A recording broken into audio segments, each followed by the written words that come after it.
এক্ষুনি হয়েছে এটা, এক্ষুনি, মানে খুবই রিসেন্ট। কারণ গাড়ির চাকার দাগ, তার সঙ্গে বাঘের পায়ের দাগ। সবাই দাঁড়িয়ে আছে এখন এখানে, এখন সবাই দাঁড়িয়ে আছে, ওয়েট করছি। বলছে এই দিকটা থেকে আসবে, এইখানেই আছে। এখন বাজে রাত 3:30। যাচ্ছি লাইন দিতে মর্নিং সাফারির জন্য। যেহেতু আমাদের মাদলা গেটটা হোটেলের একদম পাশেই, মানে 20 মিটার্স বলতে গেলে, তাই জন্য খুব একটা অসুবিধা না। কিন্তু দেখা যাক, একজনকে দাঁড় করিয়েছি, সে বলছে এখন আসতে। দেখা যাক কী অবস্থা আজকে পাওয়া যায় কিনা। বেশ হালকা ঠান্ডা ঠান্ডা ব্যাপার আছে। 3:30 বাজে। কালকে তো প্রচণ্ড বৃষ্টি হয়েছিল এই সময়, হালকা ওই 17-18 ডিগ্রি সেলসিয়াসের মতন একটা ঠান্ডা ব্যাপার আছে। তো এটা আমরা হোটেল থেকে বেরোচ্ছি।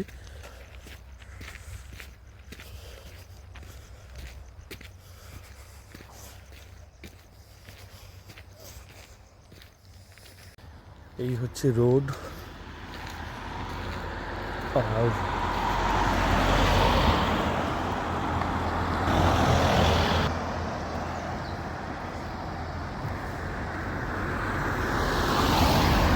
আর রোডের ঠিক ওইটা হচ্ছে আমাদের অফিস, সাফারির অফিস। ওখানে যাচ্ছি আমরা, দাঁড়িয়ে আছি, দেখা যাক কি অবস্থা। আজকে আবার একটা সাফারি করার সুযোগ পেয়েছি, যাই হোক টিকিট পেয়েছি। আজকে ওয়েদার অনেক ভালো। কাল সকালবেলা যেমন ছিল না ওয়েদারটা, ঠিক আজকে ওয়েদারটা বেশ ভালো। তো বেরিয়েছি। কালকে দেখা গেছিল বাঘ খুব দূরে, মানে দেখা না দেখা একই। আমরা বলতে গেলে দেখতে পাইনি অতটা ভালো, অনেক জীব বলছে দেখেছে। তো আজকে দেখি, আমি আর রিয়া আজকে আবার যাচ্ছি। আজকে সাফারি করে আমরা যাব খাজুরাহোতে, খাজুরাহো পৌঁছে যাবো আজকে। তো let's begin this safari once again.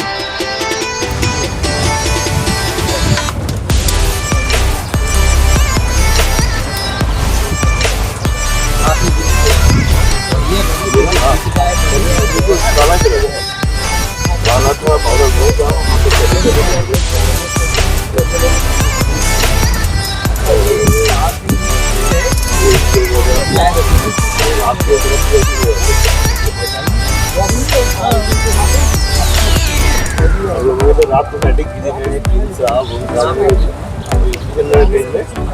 तो टाइगर दिखाया उनको रात को हम उन्हीं की वस्तु रुकी मुझे हम लोग रुके थे। हाँ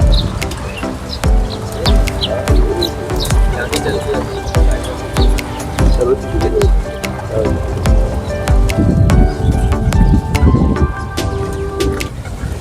আজকে কি মনে হচ্ছে, দেখতে পাবি? ও ফর দ্য বেস্ট। আজকে কিছু করার নেই, কালকে দুপুরে তো অনেক ট্রাই করলাম, হলো না।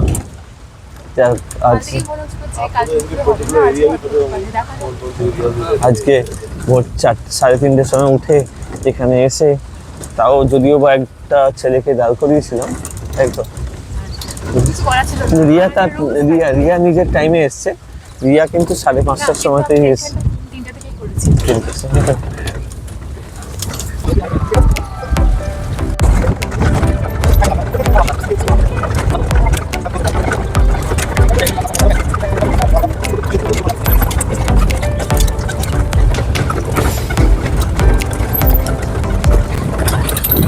মোটামুটি সব গাছেরই এখন পাতা নেই, তাই জন্যই this is the right time to sight any tiger. সব গাছই দেখছেন কেমন পাতা সব পড়ে গেছে, কিন্তু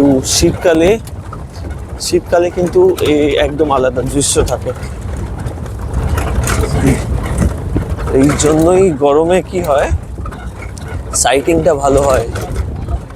ওই দিকটা কেন নদী, আমরা এতক্ষণে একটা ভাল্লুক দেখেছি আর নানা রকমের ডিয়ার তো দেখেছি।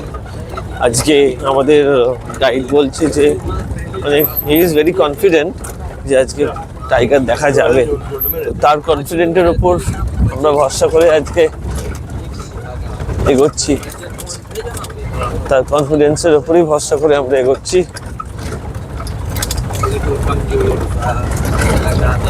বাট পরিবেশটা খুব সুন্দর, ঠান্ডা ঠান্ডা হাওয়া বইছে, সূর্য জাস্ট উঠেছে।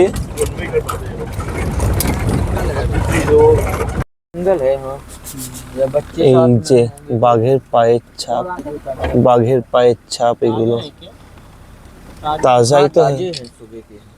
तो चलिए चलिए सामने चले चलिए বাঘের পায়ের ছাপ দিতে পারি ফিরবো না চল তাহলে একদম তাজা তাজা বাঘের পায়ের ছাপ, যেটা আমরা ফলো করছি এখন। এখন আমরা এটা ফলো করে,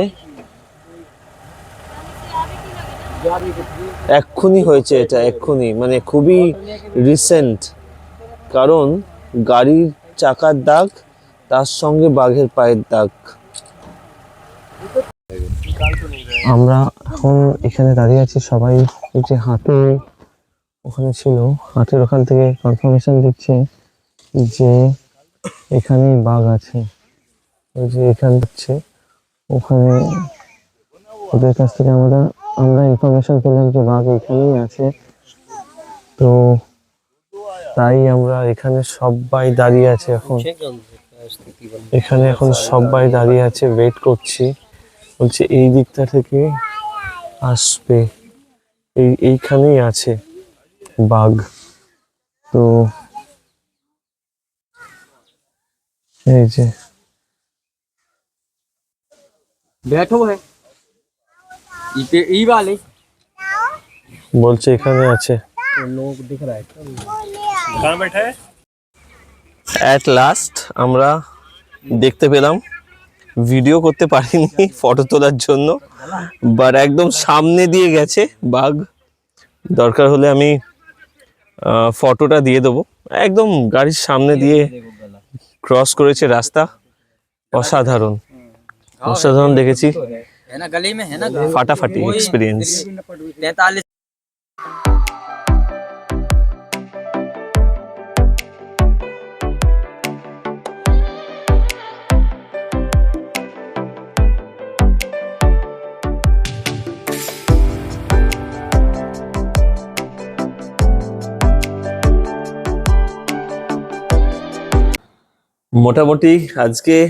মোটামুটি আজকে বেশ ভালো সাফারিটা হয়েছে। মানে সত্যি, মানে পাখি,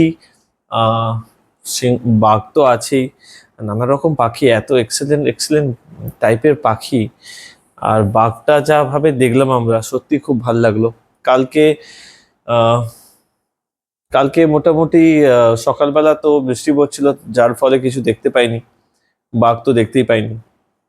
আজকে যেরকম ভাবে বাঘের পায়ের ছাপ, শুধু বড় বাঘ না, ছোট বাঘের পায়ের ছাপও যেরকম ভাবে আমরা দেখে দেখে এগিয়েছি, বাঘটাকে ট্রেক করেছি, মানে আমরা ধরেছি, অসাধারণ।